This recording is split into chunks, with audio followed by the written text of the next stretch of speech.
진리라고 붙였습니다. 지난 주간에 우리 밴쿠버 영성교회는 교회 창립 10주년 기념 행사를 가졌습니다.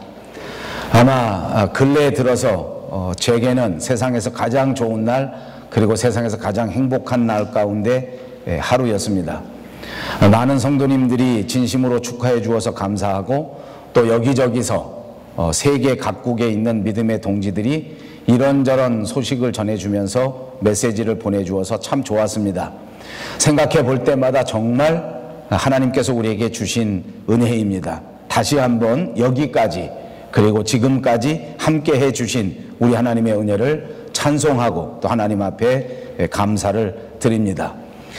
그런데 우리 믿는 사람들에게 있어서 여러 가지 어려운 점, 문제점들이 있을 수 있습니다만, 제가 바라볼 때 우리 믿는 사람, 그리고 제 스스로에게 가장 큰 문제는 이렇게 아름답고 귀한 하나님의 은혜를 때로는 느끼지 못한다는 것입니다.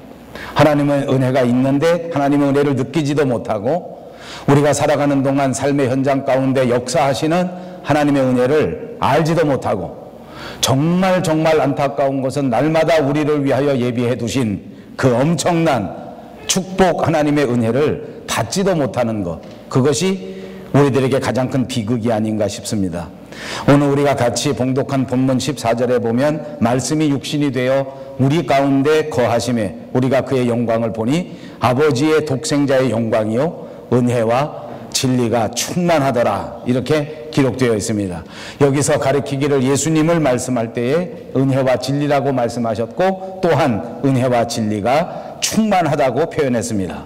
예수님은 우리 믿는 사람의 믿음의 대상이요, 예수님은 우리 믿는 교회의 머리가 되시고, 우리 모든 성도들은 그 머리가 되시는 예수님의 지체요, 그 모든 예수님의 몸이 되는 사람들이라고 믿습니다.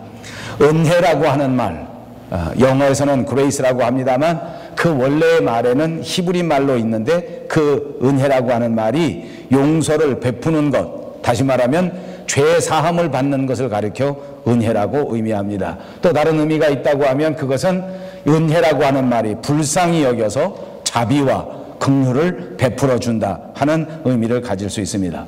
하나님께서는 오늘 우리를 불쌍히 여기셔서 우리에게 자비와 긍휼을 베풀어 주시는 분이기 때문에 우리의 모든 죄가 용서받게 되고, 죄 때문에 망할 수밖에 없는 우리 인생이 완전히 변화되게 됐다는 것을 의미하는 것입니다. 그렇습니다. 은혜의 하나님께서는 우리가 죄 때문에 멸망당하고 죄 때문에 죽을 수밖에 없는 지옥에 가는 것을 결코 바라시지도 않고 기뻐하시지 않는 것입니다. 그래서 어떻게 하든지 우리를 인도하셔서 은혜 가운데 하나님의 나라로 이끌어 주시고 용서받게 하시고, 그리고 행복한 삶을 살게 해 주시려는 분이 바로 우리의 아버지 하나님이신 것을 꼭 믿으시기를 바랍니다.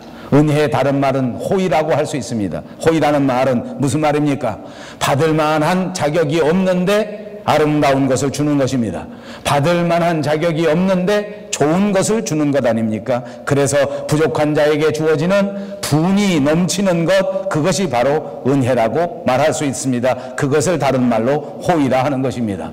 우리가 잘 아는 사도 바울은 고린도전서 15장 10절에서 나 된 것은 하나님의 은혜로 된 것이니 내게 주신 그의 은혜가 헛되지 아니하여 내가 모든 사도보다 더 많이 수고하였으나 내가 아니요 오직 나와 함께 하신 하나님의 은혜로라 라고 고백한 적이 있습니다. 하나님이 우리에게 베풀어 주신 은혜, 저와 여러분이 누리고 있는 은혜, 우리 모두가 받은 하나님의 위대하신 진리, 이것이 과연 어떤 것인가, 이것이 무엇인가, 오늘 이 시간에 깊이 생각하시면서 저와 여러분에게 넘치는 하나님의 은혜가 있으시기를 주님의 이름으로 축복합니다. 옆에 있는 분들과 인사합니다. 은혜 받으시기 바랍니다. 은혜 받으시기 바랍니다.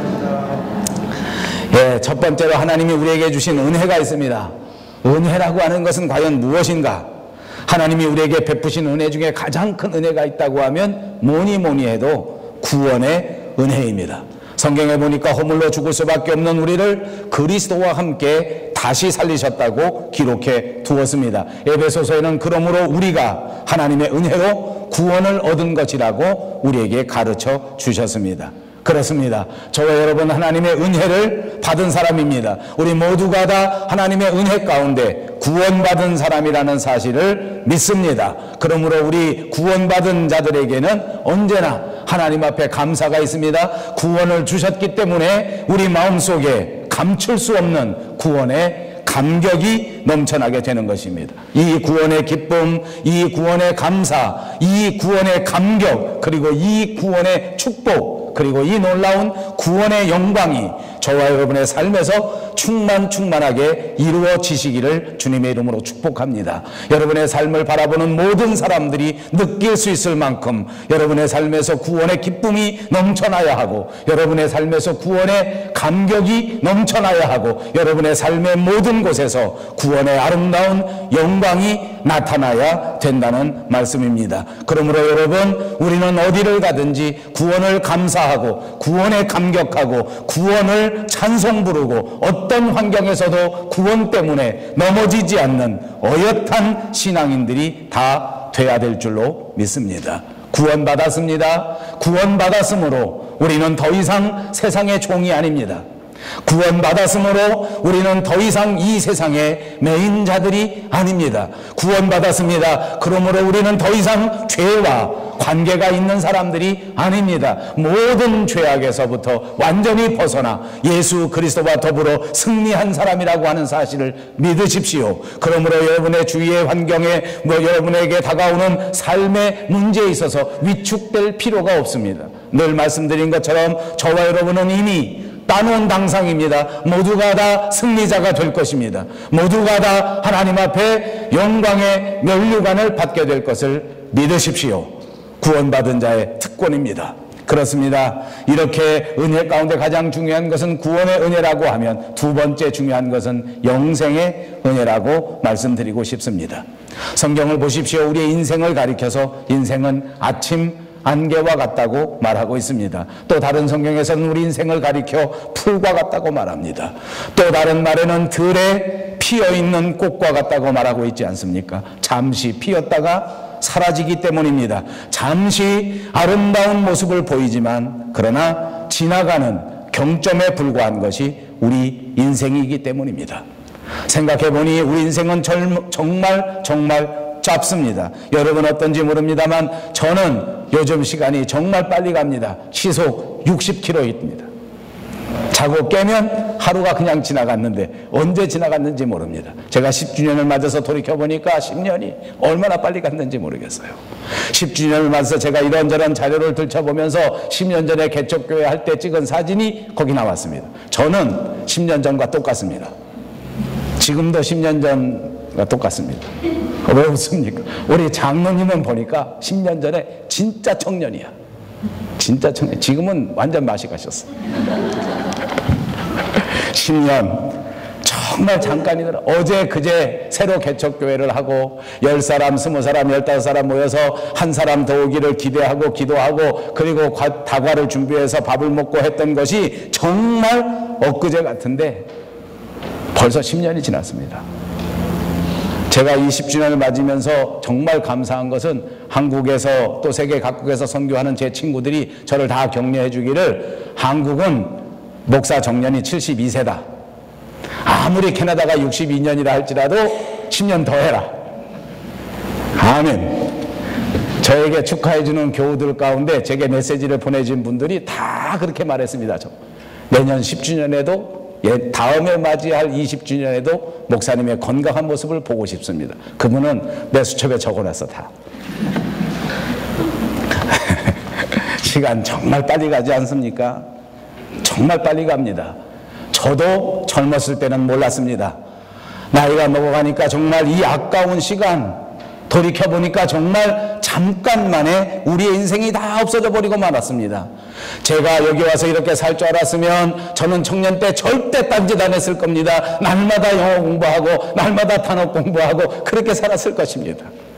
제가 이럴 줄 알았으면 저는 정말 딴 거 안 했을 것 같아요. 매일같이 하나님 쳐다보고 하늘 쳐다보고 기도하기에도 부족한 시간에 밥 먹느라고 잠자느라고 영화 보느라고 취미 생활하느라고 그 아까운 시간 다 흘려보내고 말았습니다. 여러분, 우리 인생에서 시간은 정말로 짧은 것입니다. 그런데 우리에게 가장 중요한 것이 무엇인지 압니까? 이 짧은 없어져 버릴 수밖에 없는 시간을 변화시켜 영원한 시간으로 만들어 주신 분입니다.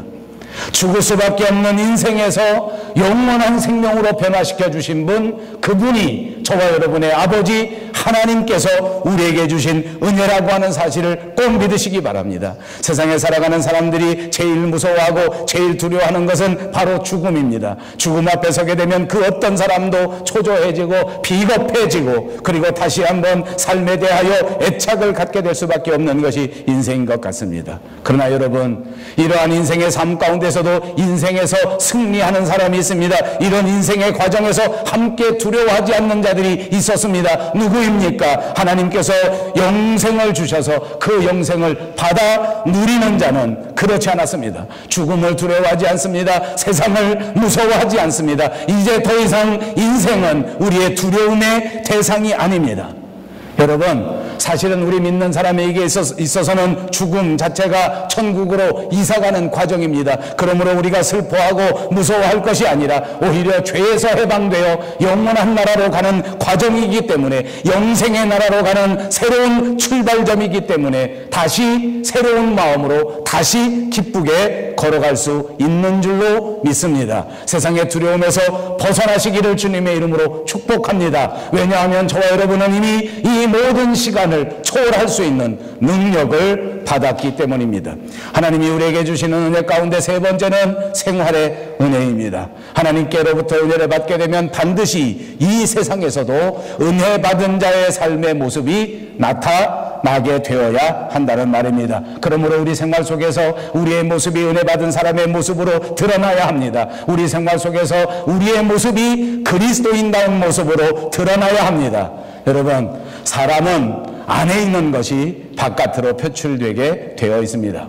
선한 마음을 안에 품고 있는 자는 어딘지 모르게 선한 생각을 하게 되고 선한 모습을 띠게 되고 결국 선한 행동을 하게 된다는 말입니다. 그러나 악한 마음이 마음속에 있는 사람은 결국은 악한 말을 하게 되고 결국은 악한 생각을 하게 되고 결국은 악한 열매를 맺을 수밖에 없는 것입니다. 그러므로 우리를 구속하신 예수 그리스도, 우리에게 은혜를 주신 진리와 은혜가 충만하신 예수님의 모습을 닮아야 될 줄로 믿습니다. 그러므로 여러분 모두가 다시 한번 더 우리 주 예수 그리스도의 은혜와 진리를 닮아가시기를 주님의 이름으로 축복합니다. 예수님의 모습을 닮고 예수님의 모습을 따라하고 예수님의 인생을 닮고 예수님의 인생을 따라가려고 하면, 그러면 우리는 제자의 삶을 살아야 하고, 그렇게 그리스도의 제자의 삶을 살려고 하면 우리에게 꼭 필요한 것이 바로 은혜입니다. 은혜의 길로 걸어가셔야 합니다. 은혜의 길은 어떤 길입니까? 내가 은혜를 받는 길입니다. 은혜의 길은 어떤 길입니까? 내가 받은 은혜를 이웃과 나누는 길입니다. 그러므로 은혜 받은 사람들은 이제부터 받은 은혜를 남들에게 베풀어 주면서 살아야 합니다. 은혜를 받은 사람 보십시오. 얼굴이 달라져야 합니다. 얼굴이 환해집니다. 얼굴이 환해지려면 어떻게 돼야 하는지 압니까? 여러분 속에 있는 마음이 예뻐지고 마음이 환해져야 합니다. 여러분 얼굴을 보면 여러분 마음을 읽을 수 있습니다. 제가 하나씩 읽어드릴까요? 예배 끝나고 날 때 제게 물어보십시오. 하나씩 제가 다 적어드리겠습니다. 어느 집사님은 마음이 어떻게 생겼고 어느 권사님은 마음이 어떻게 생겼고 제가 다 써드릴 수 있습니다. 여러분 은혜 받으면 인상 쓰고 싶어도 인상 쓰면 안 돼. 마음이 그런 마음이 아니야. 우리 은혜 받은 마음은 인상 쓰는 마음이 아닙니다. 믿습니까? 은혜 받은 마음은 분노하는 마음이 아닙니다. 화가 나도 화를 절제할 줄 알아야 됩니다. 그것이 은혜 받은 사람입니다. 화가 나도 그것을 좋게 생각할 줄 아는 사람, 그것이 은혜 받은 사람의 마음인 줄로 믿습니다. 그렇게 생각하십시오. 그렇게 표정을 지으십시오. 그렇게 살아가십시오. 그러면 어느 순간부터 진짜 여러분이 은혜의 사람이 되고 진짜 하나님의 놀라우신 은혜가 여러분의 마음과 여러분의 몸을 완전히 주관하게 된다고 하는 사실을 꼭 믿으시기 바랍니다. 은혜의 사람이 되기 위해서는 우리는 언제나 은혜의 마음을 가져야 한다는 것입니다. 여러분 이 설교를 들으면서 꼭 생각하십시오. 만약 나는 본래부터 성질이 급해서 화가 나도 못 참는다. 무슨 우선 소리를 지르고 본다. 그러시는 분이 있습니다. 어떻게 되는지 압니까? 다른 사람보다 갑절의 은혜를 받아야 됩니다. 저는 조금만 받아도 됩니다. 본래부터 그렇게 성질이 못 되지 않았어요. 조금만 받아도 돼. 나는 왜 이렇게 안 되나? 그렇게 생각하고 걱정하지 마십시오. 그러면 어떡하라고? 갑절의 은혜를 받으면 된다고. 난 죽어도 안 될, 아니요. 죽어도 안 될 것도 새로운 생명이면 됩니다. 나는 죽어도 안 바뀐다. 제가 목회하다 보니까 예수 믿는 사람들 가운데 특히 오래 믿은 사람이 저한테 그런 말 말해요. 목사님, 성령도 성격은 못 바꾸나 봐요. 목사님, 성령께서도 저 사람 성질은 못 고쳐놓네. 아니, 고쳐요. 믿으십시오. 고칩니다. 성령이 못하시는 게 어디 있어요. 아무리 죽을 것 같은 사람, 아무리 정말 쇠고집 같은 사람도 성령이 역사하시면 고칩니다. 어떤 성령이 역사해야 된다고? 갑절의 성령이 역사해야 된다고. 딴 사람보다 기도도 갑절로 더 많이 해야 돼. 딴 사람보다 열심히 신앙생활, 다른 사람보다 더 땀 흘려 노력하면 됩니다. 더 노력하셔서 진짜 은혜 사람 꼭 되시기를 바랍니다. 여러분, 불란서의 유명한 성자 베르나두스라고 하는 사람이 말했습니다. 이 세상 살아가면서 은혜를 잃어버릴까봐 두려워하고, 은혜를 잃어버렸기 때문에 두려워하고, 은혜를 회복하기 위해서 두려워하라. 깊은 의미가 있지 않습니까? 우리는 무엇을 두려워하면서 삽니까? 길거리 지나가다가 갑자기 낯선 사람이 나타나면 두려워하고 무서워하면서 살지 않습니까? 차 타고 지나가다가 옆에 차가 난폭 운전하면 깜짝 놀라서 무서워하지 않습니까? 제가 아는 분은 1번 도로가 무서워서 못 들어갑니다. 그런 거 무서워하지 말고 은혜를 잃어버릴까봐 무서워하고, 은혜를 잃어버렸기 때문에 두려워하고, 그리고 은혜를 다시 찾기 위해서 노심초사하면서 살아가야 된다는 것입니다. 그것이 그리스도인의 삶입니다. 사랑하는 여러분, 우리는 이미 은혜 받은 사람입니다. 그러므로 우리가 받은 은혜를 감사하면서 이 은혜를 잃어버릴까봐 날마다 조심조심해서 계속하여 은혜로운 삶을 살아갈 수 있도록 노력하는 저와 여러분이 꼭 되시기를 바랍니다. 그렇습니다. 은혜를 받은 사람과 은혜를 받지 못한 사람, 은혜를 계속해서 유지하는 사람, 그리고 그렇게 하지 못하는 사람, 무엇이 다릅니까? 은혜를 받으면 나누기를 좋아합니다.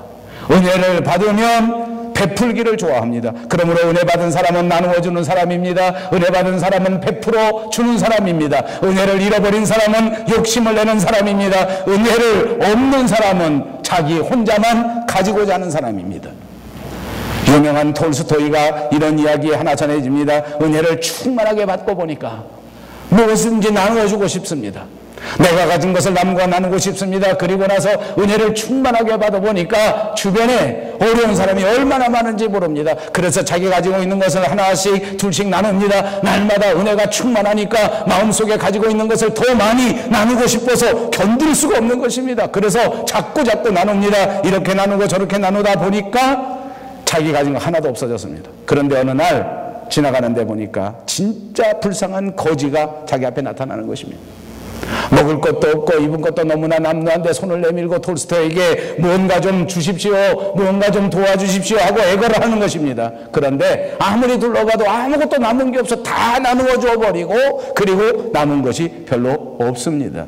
할 수 없습니다. 그래서 어떻게 해볼 수가 없어서 무엇인가 주고 싶은 마음은 마음속에 막 뜨거운데, 그러니까 거지에게 거꾸로 사정을 합니다. 아이고 미안합니다. 지금 내가 이렇게 하다 보니 내 주변에 당신이 주고 싶은 마음이 정말 가득한데, 그런데 줄 게 없습니다. 그러니까 지금 해줄 게 없으니까 할 수 없습니다. 내가 기도라도 해드리겠습니다. 그래서 그 거지의 머리에 갖다 손을 얹습니다. 사랑하는 하나님 아버지, 이 불쌍한 형제에게 은혜를 주셔서 이 거지가 거지 생활 지금 즉시 졸업하게 해 주시옵소서. 이제는 남의 손에서 빌려서 남의 손에서 얻어서 살는 인생이 아니라 남을 도와주고 남에게 주어서 기쁨을 줄 수 있는 그런 사람 될 수 있도록 은혜를 나리워 주시옵소서.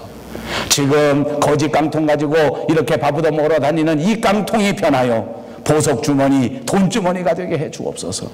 남루한 옷이 변하여 반짝반짝 빛나는 신사복이 되게 해 주옵소서. 다 떨어진 신발이 변하여 우리 주님 주시는 아름다운 구두가 돼서 정말로 이 사람의 발이 복된 발이 되어 어디 가나 빛나는 발이 되고, 어디 가나 복음을 전하는 발이 되고, 어디 가나 생명을 나누어줄 수 있는 발이 되게 해 주시옵소서. 열심히 하게 왔습니다. 그런 눈을 떴습니다. 거지가 뭐라 그랬겠습니까? 내가 거지 평생 30년 동안 거지 생활했는데 이런 더러운 건 처음 받아봤다. 그렇게 해야 되지 않겠습니까? 거지도 가만히 생각하니까 어차피 못 받을 거, 그런 나쁜 말 하지 말아야 되겠다. 은혜가 왔습니다. 그래 거지가 말하기를 내 거지 평생에 오늘 정말 새로운 것을 한번 받아보았습니다. 그리고 보니 동전 한 입 밥 한 술 받은 것보다 오히려 낫네요. 감사합니다 하고 돌아갔답니다. 여러분, 그 이후의 스토리는 저도 모릅니다. 어떻게 됐겠습니까? 거지는 변하여 새롭게 되었습니다. 왜요? 믿음으로 톨스토이가 기도했고 거지가 믿음으로 받아들였습니다. 은혜는 그때 역사하는 줄로 믿습니다. 열매가 분명히 맺혀질 것입니다. 여러분, 하나님 앞에 간절히 구하십시오. 주면서 사는 인생이 되게 해달라고. 하나님 앞에 간절히 기도하십시오. 베풀면서 살아가는 인생이 되게 해달라고 기도하십시다. 반드시 하나님께서 은혜를 주셔서 우리 남은 평생토록 베풀고 나누고 섬기며 살아가는 길이 활짝 열려지게 될 줄로 믿습니다. 두 번째는 진리입니다. 진리는 무엇입니까? 진리는 영원한 것입니다. 변치 않는 것입니다. 언제나 견고한 것입니다. 신약성경 고린도후서 13장 8절에 보니까 우리는 진리를 거스려 아무것도 할 수 없다고 기록해 두었습니다. 진리를 거스리면 아무것도 할 수 없다는 말입니다. 진리를 거스리면 신앙생활을 할 수 없다는 것입니다. 진리를 거스르면 성공할 수 없다는 말입니다. 말씀을 거스르면 성공할 수 없다는 것입니다. 말씀을 거스르면 행복할 수 없다는 말씀인 줄로 믿습니다. 진리를 따르는 길, 진리에 순종하는 길, 진리와 함께 걸어가는 길, 그 길에 축복과 그 길에 승리와 그 길에 영광이 있는 것을 꼭 믿으시기를 바랍니다. 성경은 우리에게 가르쳐 줍니다. 예수 그리스도께서 길이요 진리요 생명입니다. 그분이 진리이십니다. 예수 그리스도께서 진리가 되셔서 우리의 삶을 주장하시고 예수 그리스도께서 진리이심으로 우리에게 축복하셔서 우리에게 삶의 지혜를 주시는 것입니다. 우리에게 환경을 주시는 것입니다. 우리에게 마음을 주시는 것입니다. 우리에게 아름다운 인생의 열매를 주실 줄로 믿습니다. 하나님께서 우리에게 열매를 맺게 해주시는 것입니다. 하나님께서 우리에게 환경을 주장해 주시는 것입니다. 우리가 해야 할 것은 뭔지 압니까? 이 진리를 향한 뜨거운 마음입니다. 이 진리를 향한 열망, 이 진리를 향한 열정, 우리 교회 표와 같이 다시 한번 열심을 품고 주님을 섬기는 그것이 우리에게 필요합니다. 여러분, 기네스북에 보니까 한 여자가 아이를 낳을 때 가장 많이 낳은 아이가 몇 명인지 압니까? 16명을 낳은 여자가 있었습니다. 어떻게 이 여자가 16명 아이를 낳을 수 있었는지 아십니까? 이 여자의 마음속에는 아이를 낳고 싶은 열정이 있었습니다. 날마다 아이를 보면 또 아이를 갖고 싶은 마음이 있어요. 하나 낳고 둘 낳고 또 낳고 싶었어요. 보통의 사람은 둘, 셋쯤 낳으면 지쳐서 못 납니다. 힘들어서 못 낳아, 지겨워서 못 낳아. 근데 넷을 낳고도 지치질 않는 거예요. 저는 이 대목을 준비하면서 마음속에 그런 생각이 들었습니다. 여러분, 세상에 성공한 사람 보십시오. 야구를 잘하는 야구 선수는 야구가 지치지를 않습니다. 유현진 선수는 어깨 부상 때문에 지금 나오지도 못합니다. 그러면 그 사람 마음에 아이고 지겹다. 맨날 부상을 달고 산다. 내가 이 나이에 어깨 다치고 맨날 이게 무슨 꼴이고 야구 그만두자. 그러겠습니까? 아닙니다. 이까짓 거 아픈 건 아무것도 아니다.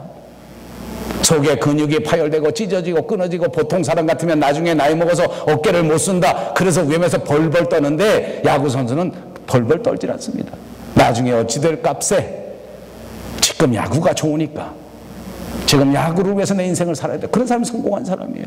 축구 좋아하는 사람 보세요. 여기 깨지고 저기 우리 선교사님은 다리 부러지고 팔 부러져도 아침마다 나가 축구를 해. 저 나이에 오락가락 하시는 거예요. 내가 볼 때. 네. 열정이 성공을 낳는 거예요. 어떤 사람이 악이 났습니까? 열정 있는 사람이 악이 낳는 거예요. 어떤 사람이 선교합니까? 베풀고 나누고 하나님의 나라를 확장하고 싶은 열망이 마음속에 있는 사람들이 선교하게 되는 거예요. 전도하게 되는 거예요. 여러분, 우리가 해야 할 일이 뭔지 압니까? 하나님께 선교하는 일이에요. 하나님 나라 확장하는 일, 우리가 해야 되는 일이 복음 전하는 일이요, 복음 나누는 일이에요. 그것이 우리에게 남은 가장 중요한 일입니다.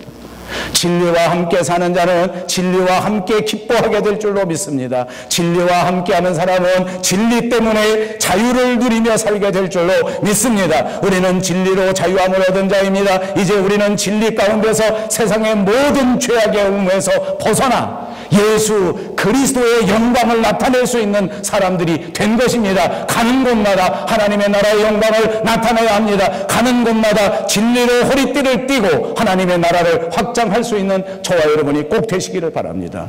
그렇습니다. 사랑하는 성도 여러분, 하나님께서 우리에게 베풀어 주신 구원의 은혜, 영생의 은혜, 그리고 생활의 은혜를 깊이 감사하시고 진리가 함께하는, 진리와 더불어 사는 예수님 중심의 삶을 사시기를 바랍니다. 진리이신 예수님처럼 온유하고 겸손하셔서 예수님의 마음을 품고 예수님이 우리에게 부탁하신 이 하나님 나라의 사역, 성령님이 우리에게 지시하시는 순종의 삶을 평생토록 살아서 하나님의 나라를 확장하는 일에 쓰임받고 충성을 다함으로 마지막 때 주님 만났을 그때에 크게 칭찬받을 수 있는 저와 여러분, 그리고 우리 교회가 되시기를 주님의 이름으로 축복합니다. 기도합니다. 자비하신 우리 하나님 참 감사합니다.